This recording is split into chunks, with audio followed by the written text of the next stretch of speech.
Hey folks, in this episode, I'm going to follow Hayden around. He's got to put the elephants to bed, so stay tuned. Stay tuned.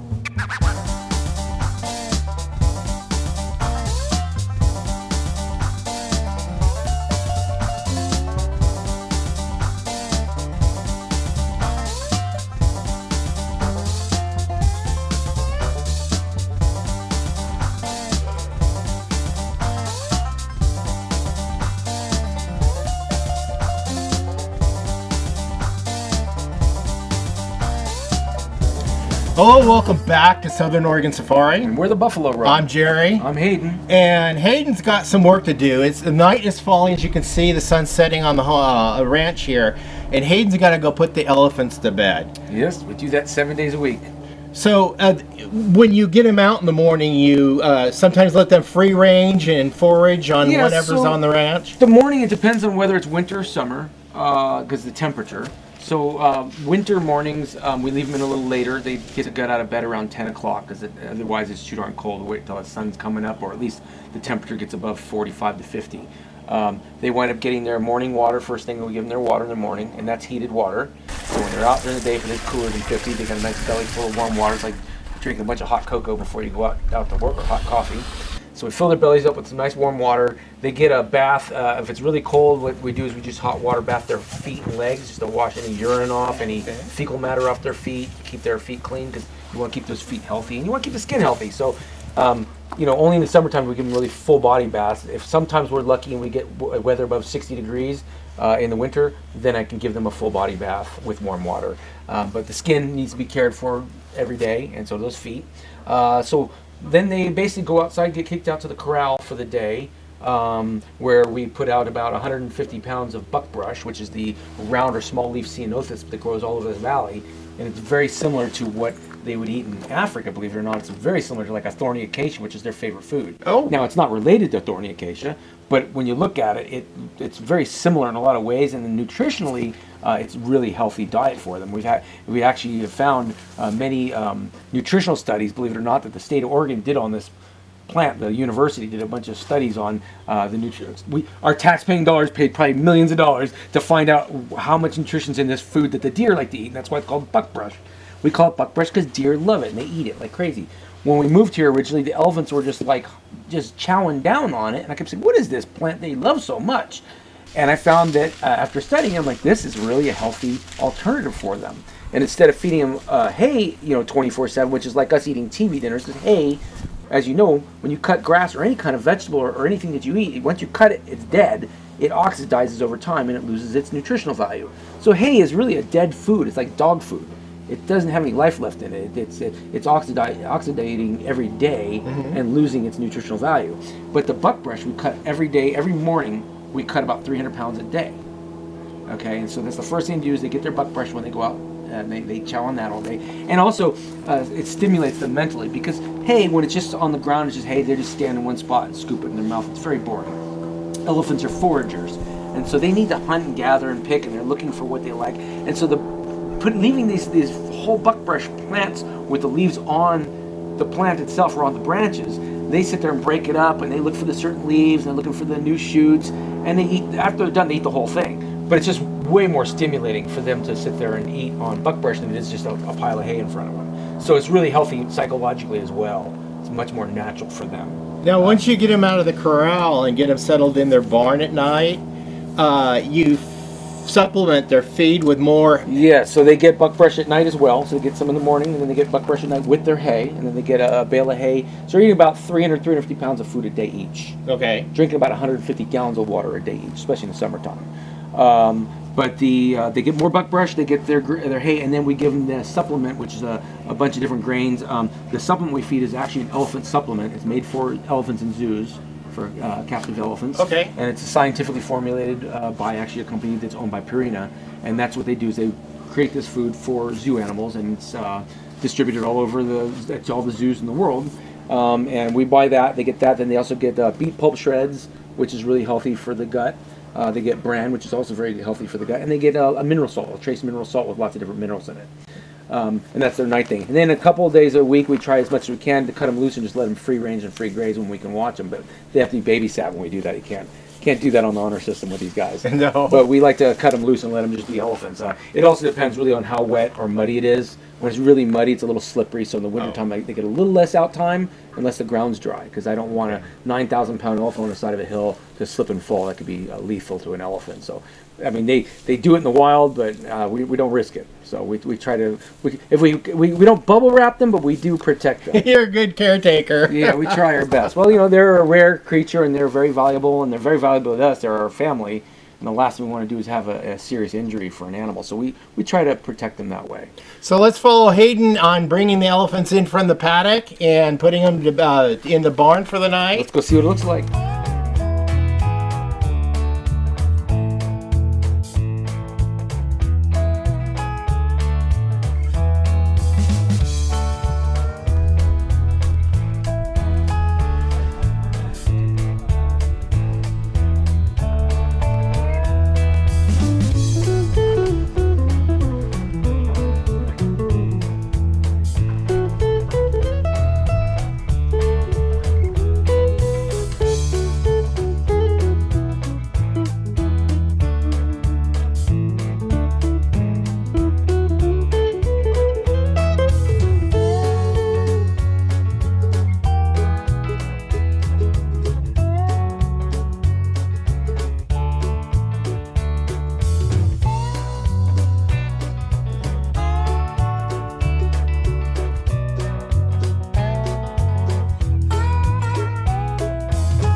Garnishing, little parts of garnishing for that.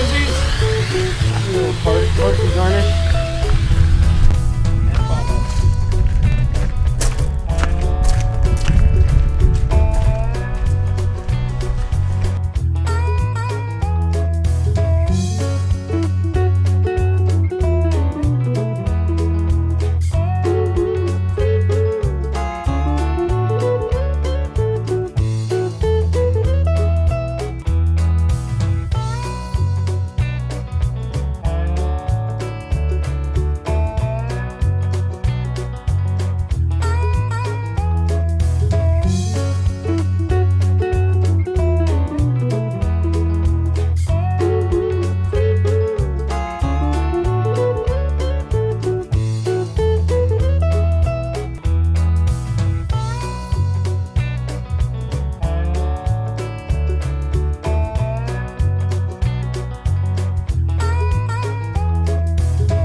Now that we got the girls to bed, let's go get the heater started. Yeah, we want to make sure the boiler, the wood boiler, we gotta clean it, make sure it's got enough water, and we stoke it with a bunch of wood, enough wood to keep it going through the night. So by the next morning, and we still water late at night, so we check it one more time before bed, right around 10 o'clock at night is when we water them for the final time, put them to bed and turn our lights out. So they stay up a little later. We come out between 9 and 10 p.m. Again to do that. But one thing we do before we shut the door and put them in is we make sure it's got enough wood in it to keep that thing rolling and keep the warm air going into that barn so they have a nice warm spot to sleep at night. So we'll have to go do that right now. Okay. Ready?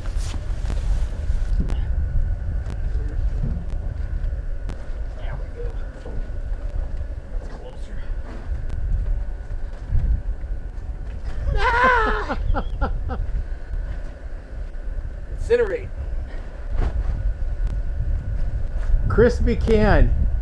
Don't fart, Ken. Whatever you do, don't fart.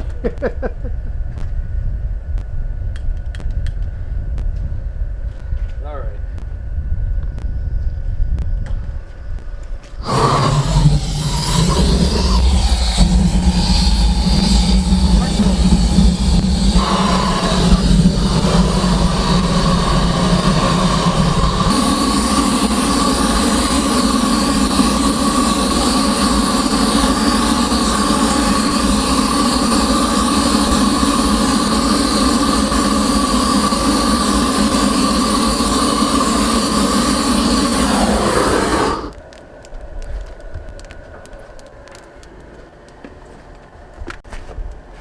Did that ignite it for Kate? Yeah, I just leave the door open for a few seconds. Leave it open for a minute. I'm leaving it open. So we wrap this one up. The elephants are tucked away for the night. The sun's going down rapidly. We're Getting losing cold camera fast. light. Yeah, and it's getting cold. fast. Thank goodness the heater's on. Thank goodness for that. Yes. Well, I'm Jerry. I'm Hayden. This is Southern Oregon Safari. We're the buffalo roam. Stay tuned for more videos. We've got a lot more to tell you about. And just hang in there. We've got a lot more to discuss. 2024 is going to be exciting. An exciting year. Be safe. Always be kind.